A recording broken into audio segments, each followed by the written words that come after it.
Right, good morning. This is God's Table, and this is Ola on God's Table again. As you all know, all we speak about here is speak Jesus, do Jesus, pray Jesus, do everything containing to Jesus, and also for everyone to be connected to God. So this morning, I have my granddaughter here. Her name is Noah. She has been pestering me for a long time that she wants to interview me. I don't know why, but I'm giving her the opportunity to. So, Noah, please introduce yourself. Hi everyone, my name is Noah and today I'm here to interview my grandma. Thank you, Noah. So we're going to start now. So the first question, Noah. Okay, so my first question is when did you start God's Table? Well, I started God's Table about a year ago. And the reason why I started God's Table was because I can see that a lot of people are going through a lot of things. And I believe that if I can start this social media, I'll be able to connect to people. And when people are listening, through the word of God that I am preaching out, will give them the opportunity to understand how God works in people's life and how they can be connected to also read their Bible and also go to church. So this is the reason why I started it about a year ago. Okay, do you enjoy it? Yes, I really enjoyed because the reason why I enjoyed is like what I said earlier was because of the stresses that people are going through, the pain, and also some people wants to share their testimonies. So on this table, people will come. Sometimes we may not televise it because they are very intense and can be very deep hardening, but they will come and share their testimonies and tell you what they have gone through and how God has helped them to go that far. So some of the things they talk to us are very private, so sometimes we don't put things like that out. But yes, I really enjoyed because it has helped me so far to reach out to millions of people out there. Okay, so my first question is what is your favorite Bible story? Oh, my favorite Bible story is Ruth, really. And I tell you the reason why I like Ruth. Ruth actually taught a lot of women to have patience and also to have endurance. If anything happens to your family or friends or even a stranger, that you should be able to be there for them. So she taught me a lot of things on like being proper human.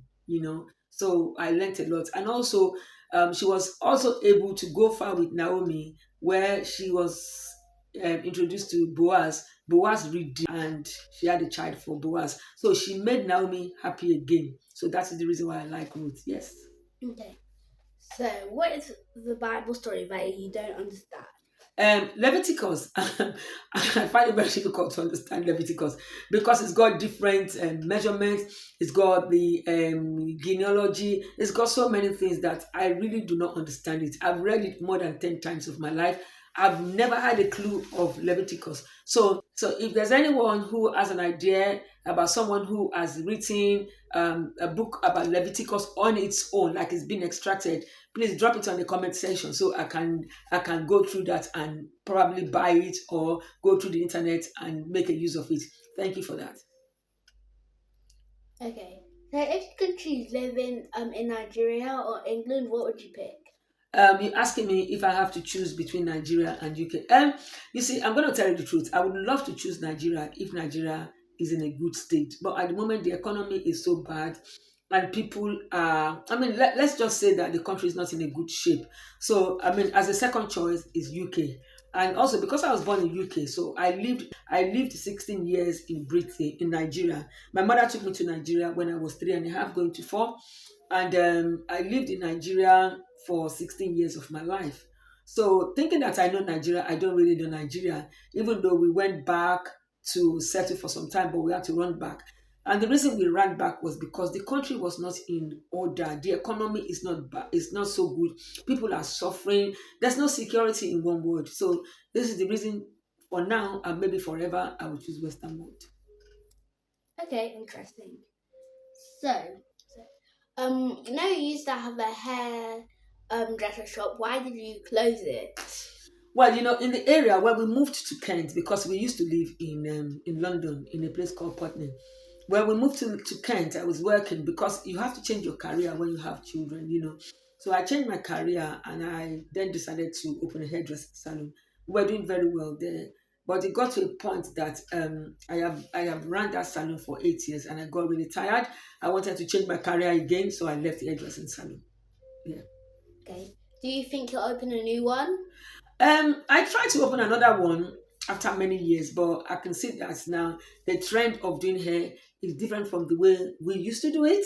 In those days, because people will come to perm their hair, people will come for conditioning treatment, people will come to fix their weave on, a different type of things. But today, because the market has changed, you can easily buy ready-made weave on, you can easily buy ready-made cornrow and things like that. So hairdressing seems to be a business that is going, as far as I'm concerned, the market is not as good as it used to be. So I will not open it again, because the second time I opened after so many years, maybe after 15 years again, it wasn't the same. So I won't go back to hairdressing anymore. No. Okay. Last question is.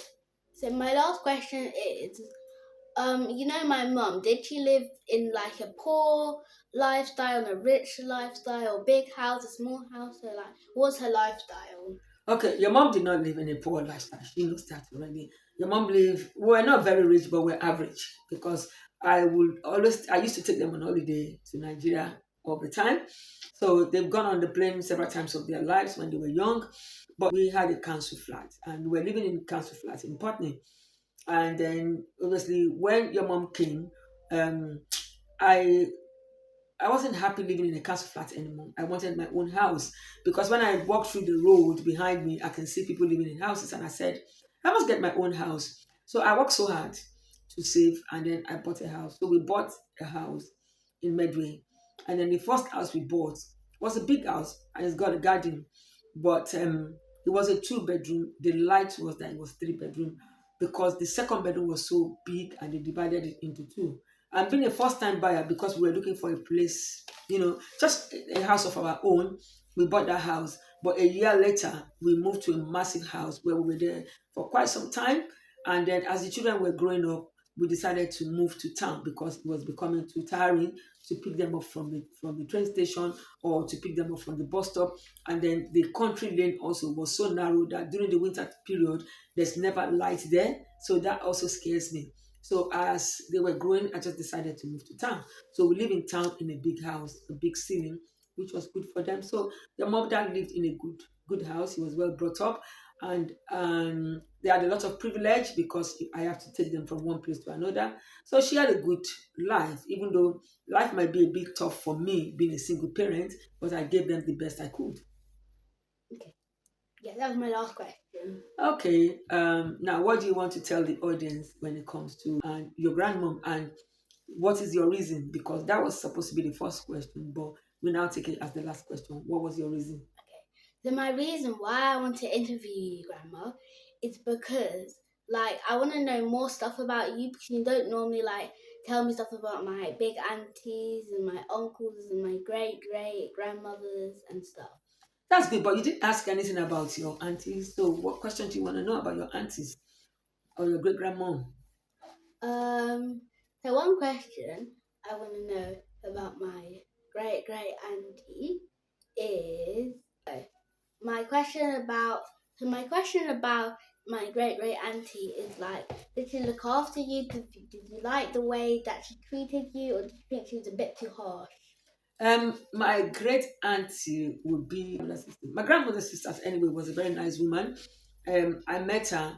She died when I was 12, I think. That was when she died. But she was a good woman, because I don't really know much about her. But our children, which were my mother's first cousin, um, yeah, they all got on very well.